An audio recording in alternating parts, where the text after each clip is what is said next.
नमस्कार विद्यार्थी मित्रों, कनुबेन चौधरी TNTV सार्वजनिक विद्यालय गोपीपुरा सूरत, कक्षा 10 प्रकरण 8 सुधा मूर्ति। गद्य का प्रकार है जीवनी, ये संकलित है। सुधा मूर्ति महिलाओं के लिए प्रेरणा मूर्ति है।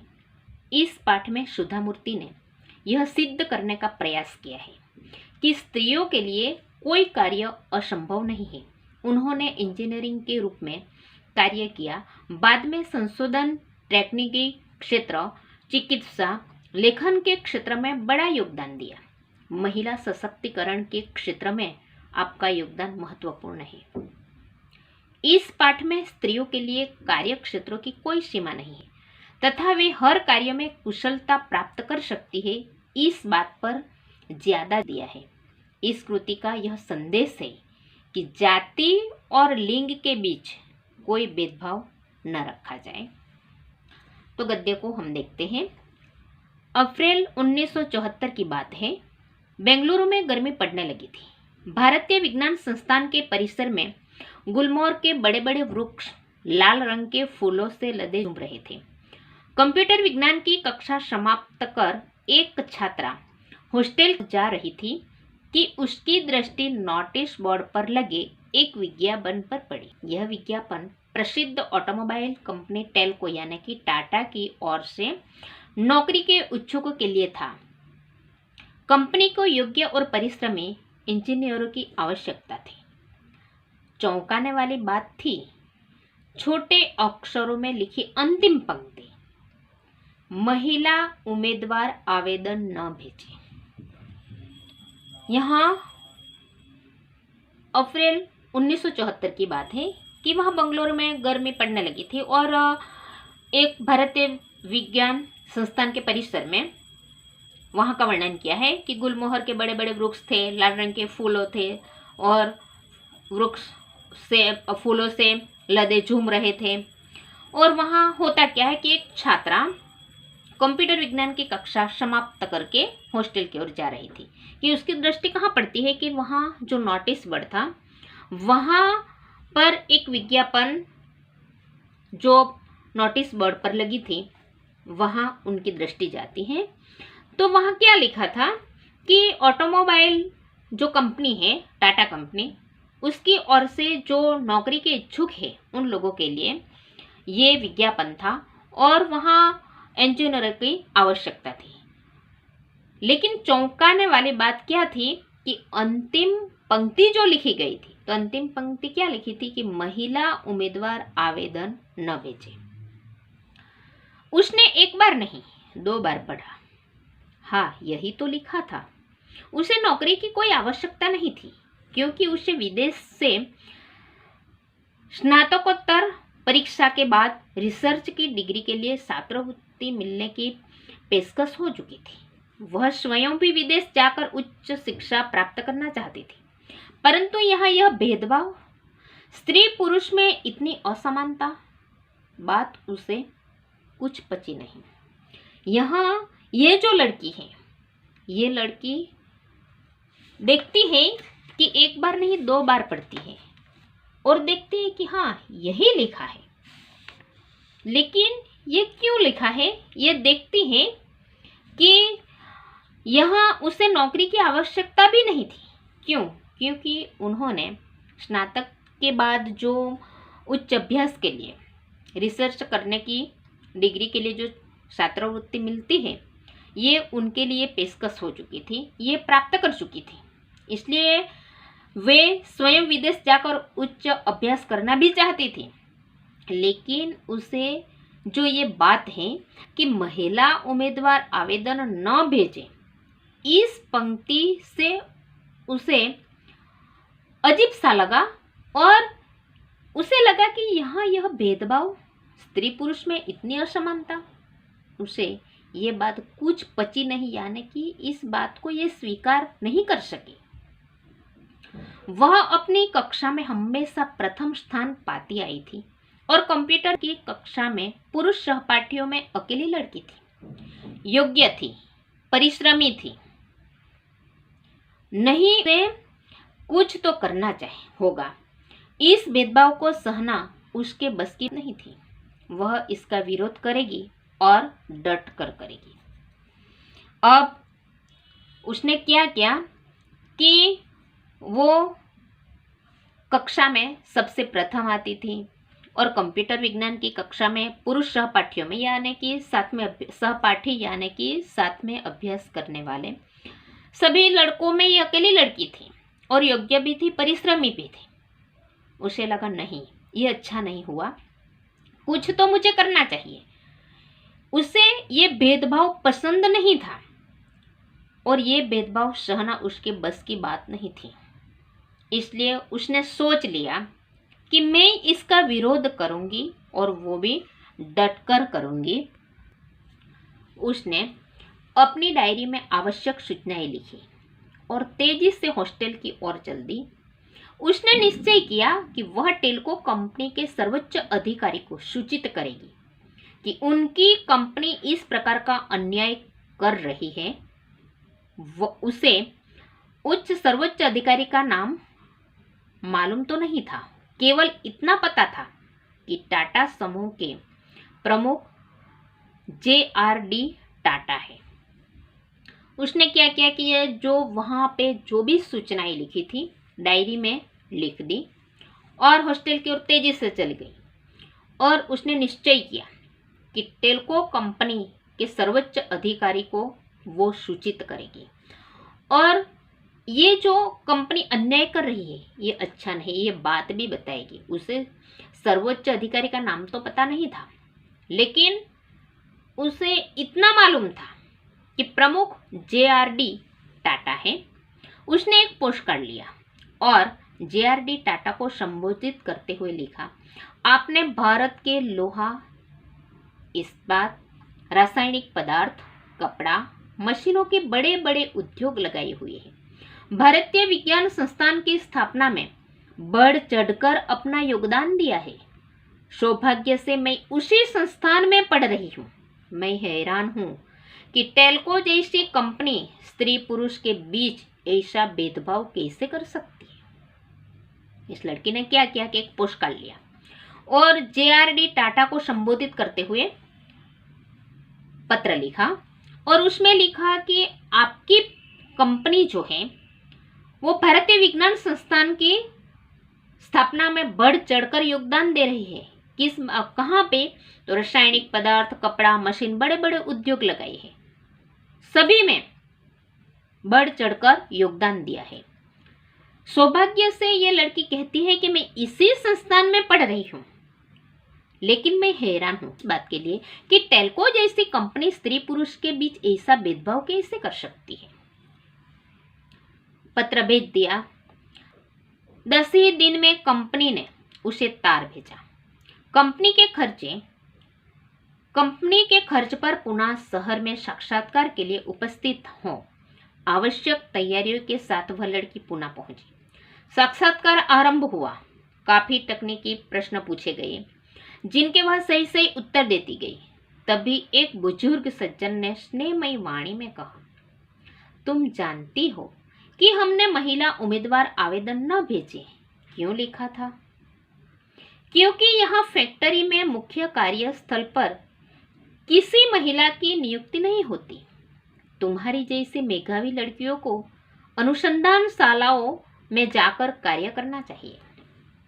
अब क्या हुआ कि 10 ही दिनों में कंपनी ने उसे तार भेजा और वहाँ तार में लिखा था, कंपनी ने अपने खर्च पर पुनः शहर में साक्षात्कार के लिए उन्हें उपस्थित होने के लिए बुलाया और ये लड़की आवश्यक तैयारियों के साथ वहां पहुंच जाती है। अब उनका साक्षात्कार आरंभ होता है। साक्षात्कार यानी कि इंटरव्यू आरंभ होता है। काफी तकनीकी प्रश्न पूछे गए जिनके उस लड़की ने सही सही उत्तर दिया। तभी एक बुजुर्ग सज्जन स्नेहमय वाणी में कहता है, क्या कहता है कि तुम जानती हो कि हमने महिला उम्मीदवार आवेदन न भेजे, ऐसा क्यों लिखा था? और ये कहते हैं क्योंकि यहाँ फैक्ट्री में मुख्य कार्यस्थल पर किसी महिला की नियुक्ति नहीं होती। और ये भी कहते हैं कि तुम्हारी जैसे मेधावी यानी कि होनहार लड़की, होशियार लड़कियों को क्या करना चाहिए कि अनुसंधान जो संशोधन कार्य करने वाली संस्थाओं होती है वहां जाकर कार्य करना चाहिए। तब दृढ़ता से ये लड़की ने क्या कहा, लेकिन हमें कहीं से तो शुरुआत करनी होगी, नहीं तो कभी भी कोई महिला आपकी फैक्ट्री में कार्य नहीं कर पाएगी, उसने दृढ़ता से कहा। एक लंबे साक्षात्कार के बाद अंत में उस वृद्ध सज्जन ने मुस्कुराते हुए कहा, ठीक है, यह शुरुआत तुमसे ही की जाती है, बधाई। अब जब उस मेधावी लड़की ने कहा कि कोई ना कोई तो शुरुआत, किसी ना किसी को तो यहाँ से शुरुआत करनी चाहिए, अगर शुरुआत हम नहीं करेंगे तो महिला आपकी फैक्ट्री में कार्य नहीं कर पाएगी। और इसके पश्चात भी लंबा साक्षात्कार यानी कि लंबा इंटरव्यू चला। बाद में उस सज्जन ने मुस्कुराते हुए क्या कहा, ठीक है, लड़की की शुरुआत होनी चाहिए तो यह शुरुआत तुमसे ही की जाती है।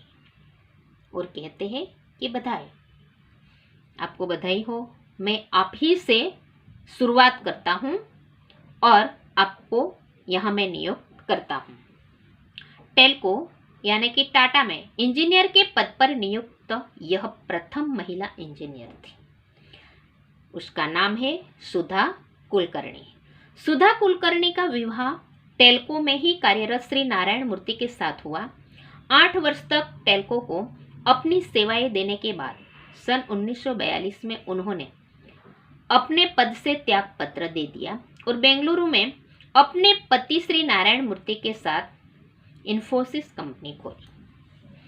अब ये जो महिला है उसका नाम है सुधा कुलकर्णी। टेल्को कंपनी की इंजीनियर पद के नियुक्त यह प्रथम महिला इंजीनियर थी और उन्होंने टेल्को कंपनी में ही कार्यरत नारायण मूर्ति के साथ विवाह किया और 8 वर्ष तक टेल्को कंपनी में सेवा दी। उनके बाद उन्होंने बेंगलुरु में अपने पति नारायण मूर्ति के साथ इन्फोसिस कंपनी खोली। दोनों की मेहनत और लगन से इन्फोसिस ने दिन दुनी रात चौगुनी उन्नति की। दिन दुनी रात चौगुनी यानी कि तेजी से उन्नति करना, ये कहावत है। ये कहावत बोर्ड की परीक्षा में पूछी जाती है। दिन दुनी रात चौगुनी यानी कि तेजी से उन्नति करना।